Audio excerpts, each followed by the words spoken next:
Bonsoir à tous chers amis, nous aimons tous les plantes, le jardin, le jardinage, la botanique et la nature et c'est pour cela que nous nous retrouvons régulièrement tous les soirs de la semaine pour partager ensemble cette passion. Oui, vous êtes bien sur News Jardin TV, la chaîne qui vous permet de progresser dans vos connaissances botaniques et jardinières et ceci de jour en jour.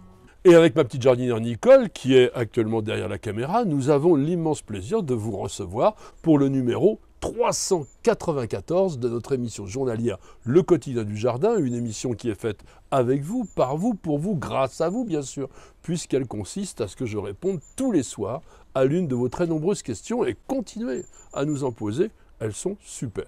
Et c'est bien sûr toujours avec Nicole que nous sélectionnons soigneusement vos questions et nous avons été interpellés ce soir par celle de Fernandez 6632 qui nous demande la chose suivante: pourriez-vous faire une vidéo sur les chardons bleus? J'en ai vu lors d'une balade en montagne et je les trouve extraordinaires. Pensez-vous qu'ils pousseraient dans mon jardin près de Nantes? Alors bien sûr, ce n'est pas parce que vous les avez vus en montagne qu'ils ne peuvent pas s'acclimater dans une région un peu plus proche de la mer comme Nantes, à condition tout simplement que le sol soit adéquat, c'est-à-dire une bonne terre de jardin moyenne et bien sûr le plein soleil. Et le terme chardon bleu ne correspond pas à une seule plante, mais à plusieurs qui appartiennent à deux genres, Echinops et Eryngium. Commençons par le genre Echinops qui comprend 193 espèces réparties en Europe, en Afrique et en Asie dans les climats tempérés et subtropicaux. Ce genre a été bien sûr créé par l'incontournable naturaliste suédois Carl von Linné en 1753. Et là, il s'est inspiré du grec ancien echinos qui désigne l'oursin, et puis opsis qui signifie apparence, en raison tout simplement de l'aspect hérissé des inflorescences des échinops.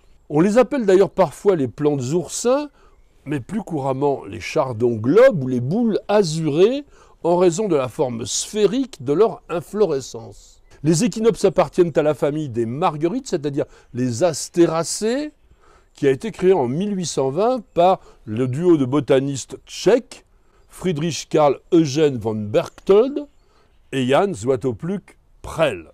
Dans nos jardins, nous allons cultiver deux espèces d'échinops qui produisent des capitules bleus. Echinops banaticus, dont le nom d'espèce a été donné en 1827 par le chirurgien, naturaliste et botaniste autrichien Anton Röckel.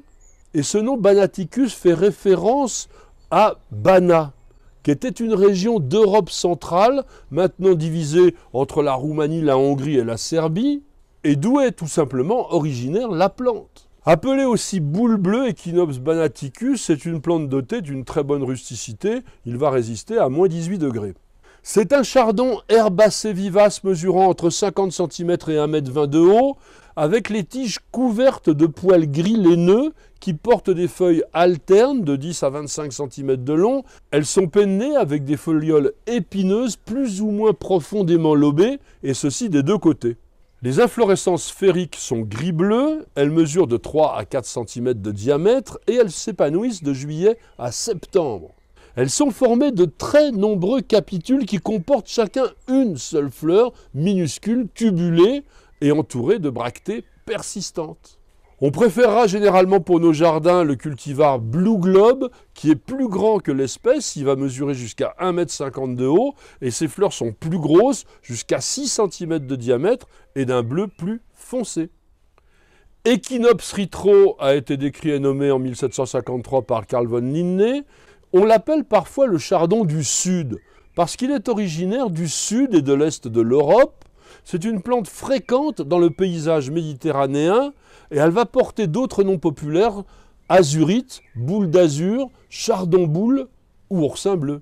Echinops ritro est un chardon herbacé, vivace, compact, buissonnant, qui mesure entre 40 et 60 cm de haut, avec de grandes feuilles coriaces, assez étroites, de 10 à 20 cm de long, très découpées, on dit en botanique pennatisséquées, et dont les lobes sont fortement épineux, et les feuilles sont feutrées de blanc au revers.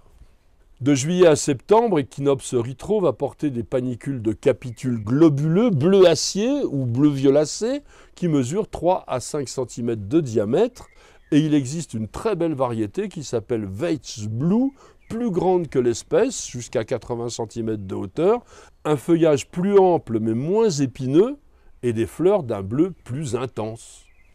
Et côté anecdotique, il faut savoir qu'Échinops est aussi le nom scientifique d'un hérisson endémique de Madagascar, Echinops telferi, que l'on appelle en français le tenrec hérisson. Voyons maintenant le genre Eryngium, évidemment créé par Carl von Linné en 1753. Voyons maintenant le genre Eryngium qui a été créé en 1753 par Carl von Linné. Et il a utilisé le grec eryngion qui signifie anticolique, allusion aux propriétés astringentes de la plante. Le nom français est panico, dérivé des mots latins panis qui veut dire pain ou nourriture et carduus, chardon, soit littéralement le chardon qui se mange. Et effectivement, les très jeunes feuilles du panico commun, Eryngium campestre, peuvent être consommées en salade. Les quelques 280 taxons validés par la nomenclature botanique internationale dans le genre Eryngium appartiennent à l'ancienne famille des ombellifères, que l'on appelle aujourd'hui les apiacées, et qui a été créée en 1836 par le botaniste anglais John Lindley. Je vous propose de voir maintenant les éryngiums bleus les plus décoratifs, à commencer par Eryngium alpinum, décrit et nommé par Linné, qui est le chardon bleu des Alpes ou panico des Alpes. On l'appelle aussi parfois, mais plus rarement, épine de scorpion. C'est une plante vivace, rare dans la nature, ce qui lui vaut d'être protégée en France au niveau national, et ceci depuis le 20 janvier 1982. Il est donc strictement interdit de le cueillir, et plus encore de l'arracher dans son milieu naturel. En revanche, on peut trouver dans le commerce des graines ou des plants qui ont été produits dans des conditions contrôlées.